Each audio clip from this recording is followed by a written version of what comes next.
Hey guys, Insomnia here with some more AFK Arena. Today we are back on the Lightbearer account, our final faction account for our top 5, and by far the most difficult decision with the Lightbearers. But I take a lot into utility, I take a lot into account when it comes to team comps, the overall effectiveness of the heroes, to come up with my top 5, that's right, my top 5 Lightbearers. So let's check them out really quick. Coming in at number 5 is Astrilda. Once she has her rework, or once she had her rework, her signature item is very, very good. The furniture is good. It can increase the survivability of your team. Absolutely vital. When Astrilda is frontline and still alive, all damage received by the backline is reduced by 5%. So similar to the artifact that we get in the Labyrinth, but as you can see, the plus 30 when an allied hero is on the front line and still alive, so one or the other of the tank, just an ally, all damage received by the backline is reduced by 15%, which is a really, really big reduction with her plus 30 signature item. So even if she goes down, if another tank or another hero is up on the front line, they will still allow the damage reduction to the backline of the enemies.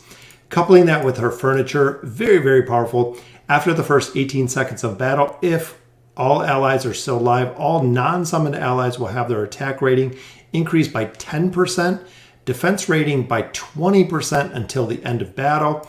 As you can see, the 9 of 9, very, very important in my opinion, because if you're cutting 6 seconds off, ability may be activated after 12 seconds of battle. So they'll get an additional 10% attack rating, 20% defense rating for the entire team if everyone just survives 12 seconds, which again is very, very powerful. Looking also at her abilities, there are a couple which are pretty good. The Joust ability does AoE damage, hits them 5 times for AoE damage, causing them to be knocked to the ground. Big one here, raises all allies' attack rating by 7%, defense rating by 14% for every non-summoned ally that falls in combat while she is alive. So if you can keep her up, this ability can be stacked up to 3 times. All allies attack and defense, big, big bonus. As you can see, the level 3, all of Astrilda's allies will recover 60 energy points for every non-summoned enemy that she defeats in battle while she is alive. So again, energy recovery, raising attack, raising defense, especially if you have her furniture and you have her signature item, an absolute tank with her rework. Which brings us to another really, really good ability, Inspire. Astrilda increases her allies' morale by waving her flag, increasing their attack rating by 30% for 8 seconds. As you can see, 2 or 3 allies restored increased by up to, or energy restored increased up to 150 points. So not only are they getting more attack from the Inspire, it is giving them back energy. Remember, the main attack or the ultimate ability gives them attack, gives them defense. The signature item gives them defense. The furniture bonus gives them attack, gives them defense. Very, very powerful hero. Royal Charge, another really big one. She charges down, knocking down enemies in her path, dealing 200% damage to them. Astrilda is immune to control abilities, so she has her own control ability. For every enemy that she hits, she will receive a shield that is able to mitigate 70% damage, again, increasing her survivability. Then, of course, Ridicule strikes an enemy which knocks them over, dealing damage to them. Astrilda then proceeds to attack all enemies within her immediate vicinity for 60% AoE damage. So she has 2 AoE attacks, which is good. All targets that were affected by Astrilda's AoE damage will receive a damage output reduction of 14%. So again, just to kind of recap her, increases a ton of attack, increases a ton of defense, has the ability to actually push the enemy side to the back line, which is powerful, adds more attack, adds energy regeneration. Coupled with everything is now you do have the option for the Chaos Bringer. So this will not only increase the amount of times that she uses her ultimate because of the haste points that it brings. It'll bring her a little bit more life leech, so a little bit more survivability there, as well as additional AoE damage 2 more times when she uses her ultimate ability, giving her 3 AoE abilities. I think a lot of players severely underestimate her, but she is super, super strong, especially with the rework to all of her abilities, which makes her come into number 5 at this point. Number 4 is Cecilia. Cecilia is very, very strong in the Abyssal Expedition because similar to Nara, similar to Kelthar, she can specifically target the hero opposite of her, and she has her own built-in damage mitigation, which is very, very strong as well. Looking at the signature item, all allies, including Cecilia, recover 200 energy points and equivalent of 150% worth of Cecilia's attack rating as health over time. So she creates health over time as well as energy points. Whenever the ability Judgment Day kills an enemy in less than 5 seconds, so once she does the ultimate ability, kills them in 5 seconds.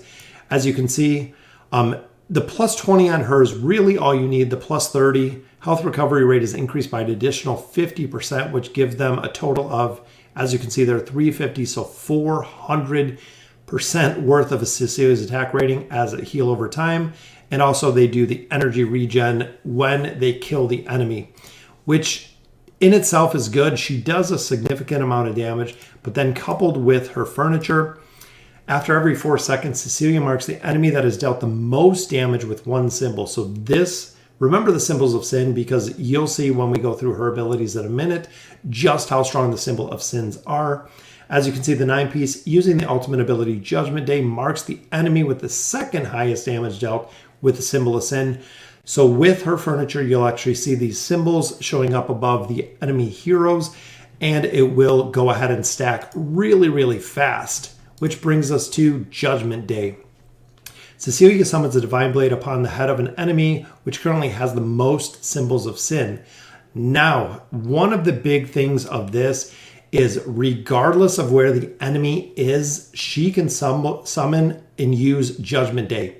So literally, if you have an enemy that is all the way across the battlefield, she will still ult on that enemy, which is really, really powerful with the symbol of sin, dealing 300% damage to them and further increasing number of symbols above their head by 1. When this ability is used against enemies marked with 3 or more symbols, which again, she gets symbols very, very quick. The enemy will also be stunned for a period of time. If used against enemies marked with 5 symbols, the enemy target will be dealt 300% damage. So doing a ton of damage with her ultimate ability. Atonement, she does not appear immediately at the beginning of battle, but appears behind the enemy that mirrors her formation position. Like I said earlier, similar to Nara, Nara stays on the allied side. She actually goes right on the enemy side. As you can see, unleashes a 3-stage attack, dealing 150% damage per attack to them while marking them with 3 symbols of sin. Remember, her ultimate ability will target the highest symbol rating to go ahead and do a stun and damage. Level 2, enemies that are killed are marked with killed an ally are marked with 5 symbols of sin. And then, of course, level 3 raises the attack to 130. Blade of Purification attacks a 3-stage attack against enemies, with each attack dealing 90% damage. Each time this ability is used, increases again the symbol of sins. Coupled with her furniture, symbol of sins again go up everywhere on the battlefield.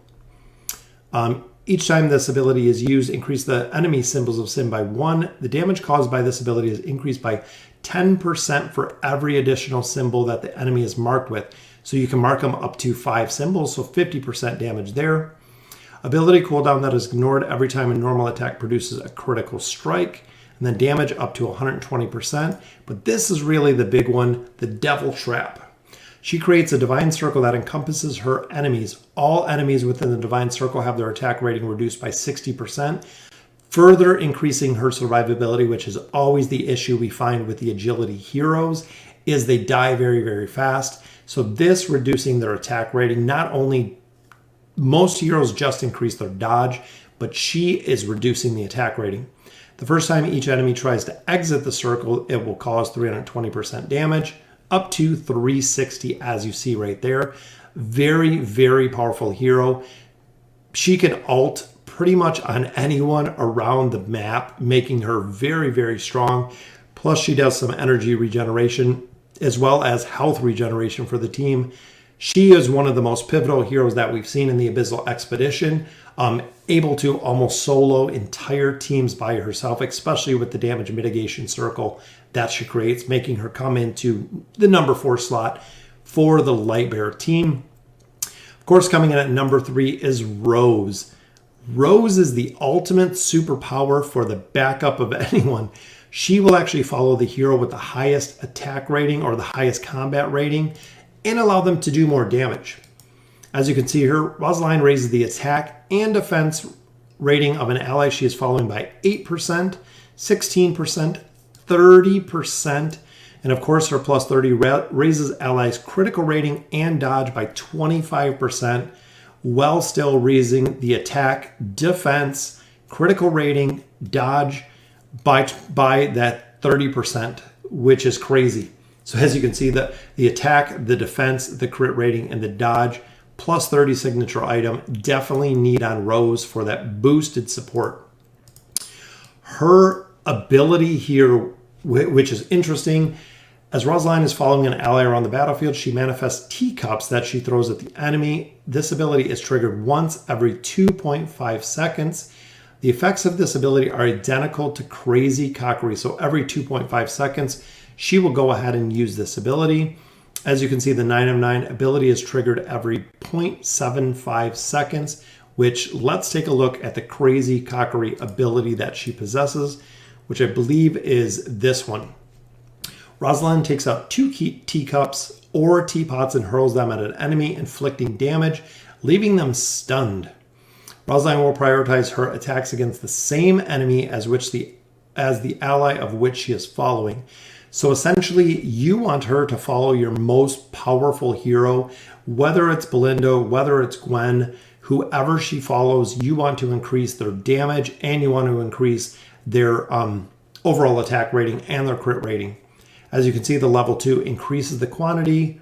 Rosaline throws an additional fork that deals damage, and then level 4, she now throws an additional saucer, so 5 pieces in total, which is very, very strong with this ability. But the ultimate ability, Motivation, is the one that everyone absolutely loves. She will continuously follow the ally with the highest combat rating from start to finish, so she is 100% absolutely support class. While following her ally, the damage that Rosaline receives is reduced by 40%, which again increases her survivability dramatically. Using this ability fully restores the energy of an ally Rosaline is currently following to its maximum. So essentially, this is where we get the Belinda double ults. This is where we get the Gwen double ults, the Chimera double ults. This is the ability where they come from. Rosaline expends a great amount of her own energy when the amount of her energy restored to her ally is higher, with at least 200 energy points being expended each time she uses the ability. And as you can see, the level 2, the level 3 raises the attack rating of the ally being followed by 60% for 4 seconds when she does her ultimate ability. So really, really boost the damage here by 60%. In addition, she will have whatever hero she's following cast their ult again with this 60% bonus. Which brings us to the afternoon tea. Rosaline heals the ally she is following, which is very, very good. The effects of this ability are increased by 25% each time it is successfully used, up until it reaches 150%. Then as you can see, the level 3 health recovery is up to 170% of the attack rating. And the final one, which again addresses her survivability, Rosaline cannot be attacked while she uses the broom to sweep the floor for 4 seconds, dealing 80% damage to the allies that are nearest to her. If the ally that Rosaline or Rose is following is a backline hero, then her attack will incorporate a knockback effect, which pushes the enemy away. Very, very strong, especially because the majority of the time they are following a backline enemy, which is the big reason that Rose comes in at number 3. Any team that you are going to maximize damage has to have Rose in it to really, really pump out the damage needed to defeat some of the campaign chapters, which brings us to number 2. Number 2 goes to Gwen. I was in chapter 28 with Belinda. Once I got Gwen, I pushed through 28, I pushed through 29, I pushed through 30. Very, very easy since Gwen has been introduced. Super, super powerful, especially coupled with Arthur. They make a perfect formation because of the normal attacks. So looking here, attack rating is raised by 10% when in close proximity to allies, 20%, but her plus 20 ability is what is an absolute must-have. Gwyneth fires 2 arrows in quick succession when she or a nearby ally uses their ultimate ability. So she will actually double up and fire 2 arrows very, very quickly together, which we'll look at in a minute. Coupled with her furniture. The furniture overall, not too strong, but still, if you're using Gwen, will up the damage. First attack triggers the ability Flame Arrow and Lightning Arrow together. The damage for this attack is also increased by 15%. So if you're running a team with Gwen, with Rose following Gwen, with Astrilda, you can boost up a lot of this damage very, very quickly to allow Gwen to burn down teams super, super fast. As you can see there from the 9 of 9, Flame Arrow and Lightning Arrow are triggered following the death of any non-summoned enemies. So essentially increasing her damage by quite a bit. So using her 3-piece bonus every time that an enemy dies, allowing her to do a lot more damage with the 15% boost there.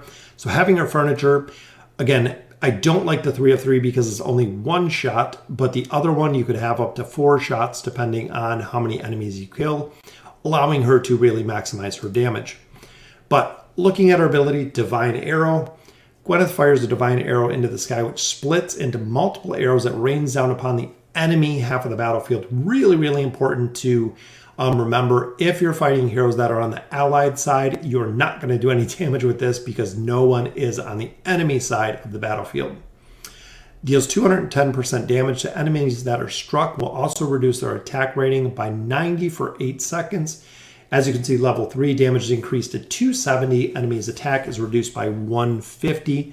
So overall, just rains the enemy half of the battlefield with damage.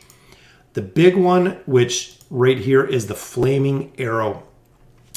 For 2 reasons. Flaming Arrow, as you can see, normal attacks prioritize the enemy directly opposite her current position.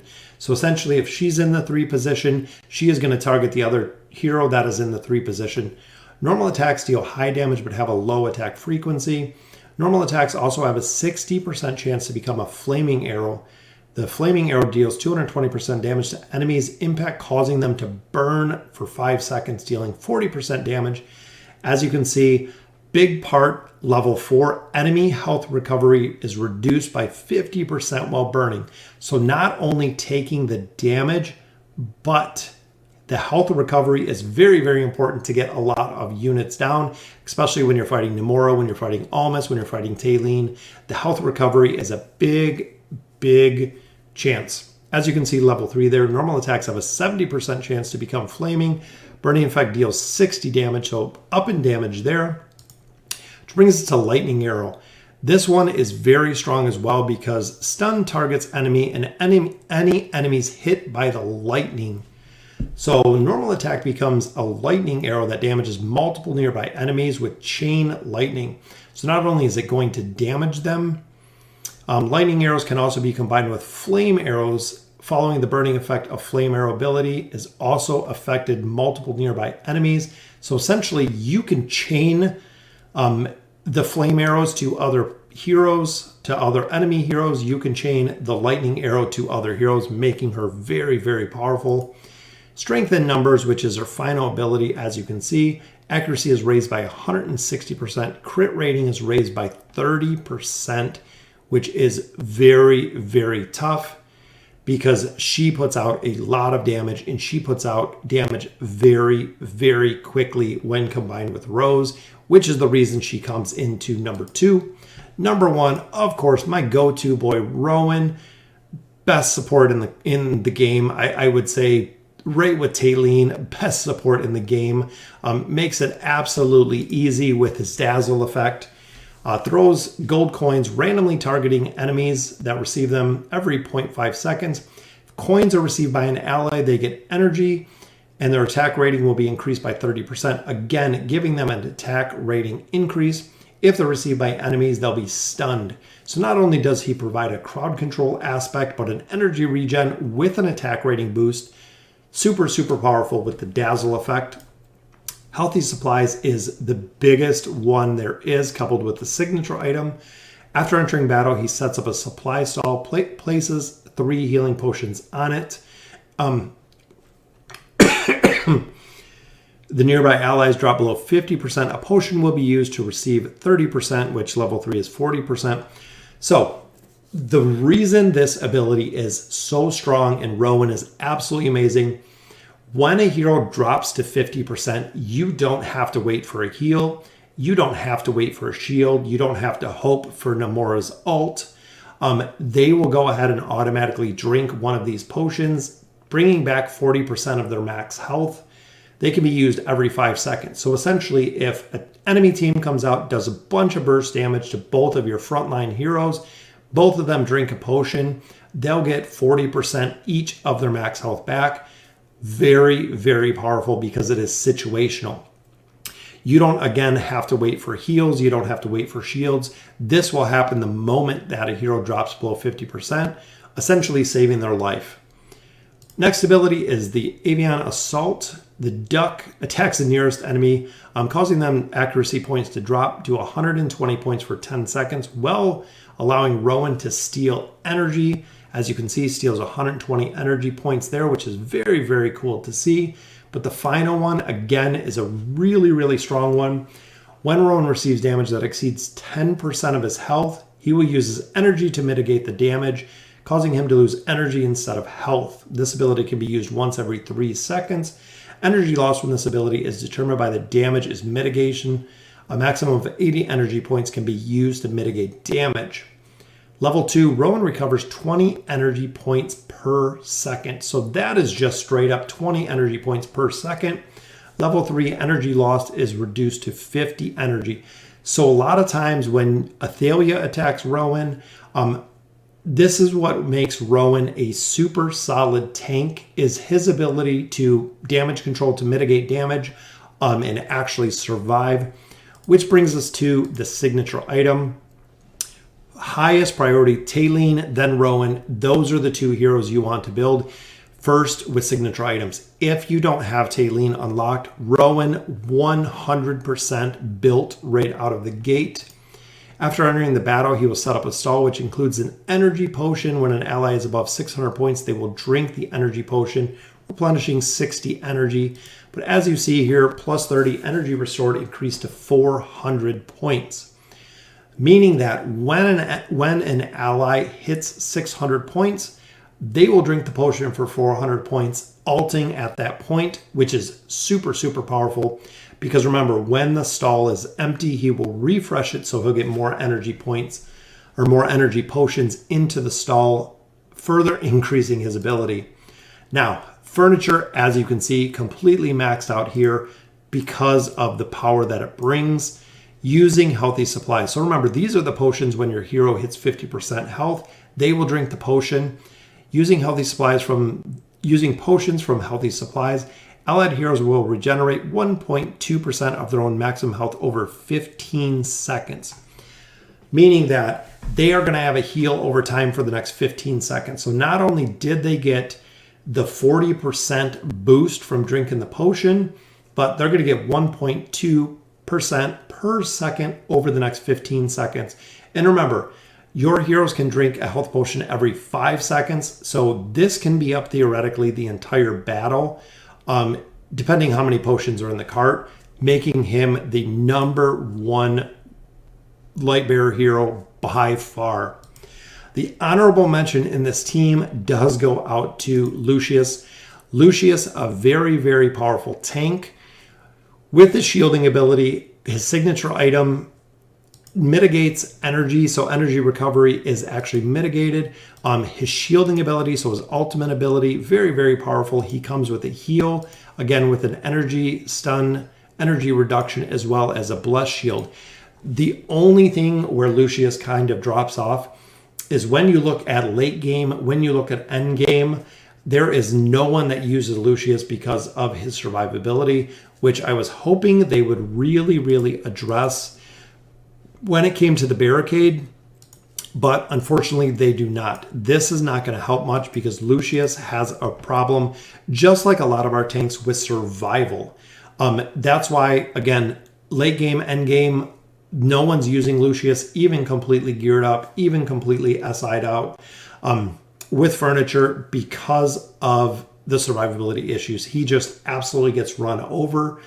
Shields are really good up to a point. He does a lot of heal, kind of a tank slash support role overall, but very, very strong till you get starting into probably chapter 31 when you start doing 2 teams. Even a little bit further from there, I stopped using him in 28 and actually replaced him with Astrilda, is essentially where I started because Astrilda has the knockback. Hendrik, again, another pretty solid tank, but his abilities are single use only, which is a lot of people kind of shy away from him. So those are the top 5 overall Lightbearers, in my opinion. A lot of people have a different opinion, a different view on heroes that we left out. But coming in 5th is Astrilda. She absolutely, with the attack rating boost plus the defense. Cecilia, the Abyssal Expedition, the ability to ult around the battlefield, very, very strong. Rose, ultimate damage dealer when coupled with anyone else, raising the attack, raising defense, raising crit, overall doing a crazy amount of damage as a support class. Gwen, the ultimate behind Arthur, the normal attack speed. If you can get haste up, if you can get Arthur to give her a boost, puts out more damage than pretty much anyone overall, and very, very fast. She can burn down entire teams that are stacked up very, very quickly. And of course, Rowan, who is our final number 1, my favorite hero, has carried me through so many things, so many events, so many different places. Rowan, absolutely amazing. Like I said, if you don't have Taylene at Mythic, Rowan is your go-to. Rowan to Ascended would be my priority first. Overall, absolutely amazing job with the hero. So let me know in the comments what you guys think, what you agree with on the list, what you don't agree with, who should be in there. But again, top 5, Oscar, not really used very much. Rigby, I am loving on this account, absolutely loving. Still need a lot more testing. Falk's got some crowd control in there, but overall, narrowing it down to the top 5 that are utilized in different events, in bosses, in some of the Twisted Essence, in the Abyssal Expedition, used in the campaign stages, really breaking down the top 5. So again, let me know in the comments what you guys think of the list. And as always, thank you guys for watching.